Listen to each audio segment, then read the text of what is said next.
কবিতাৰ শিৰোনাম বুৱাৰী। এগৰাকী শাহুৱেকৰ মনৰ কথাৰে। কবি কাব্যশ্ৰী হাজৰিকা, আবৃত্তিকাৰ বিশ্বজিৎ ডেকা।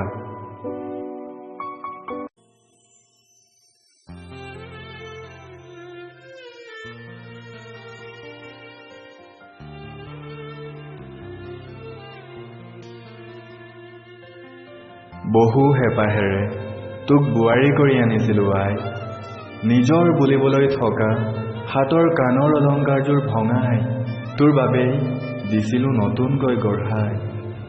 মাহ হালধিৰে নোৱাই ধুৱাই নয়নৰ মণি পোনাটোকো দিলোঁ তোকে গতাই।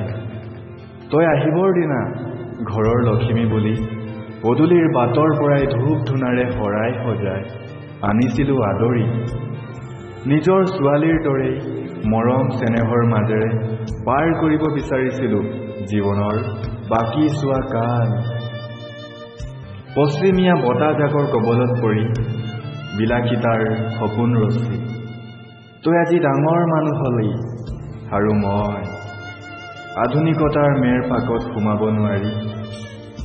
সময়বোৰে হৈ পৰে তীক্ষ্ণ তৰোৱাল কংকালময় শৰীৰত যেতিয়া জিলিকি উঠে লখিমী বোৱাৰীজনী অত্যাচাৰত।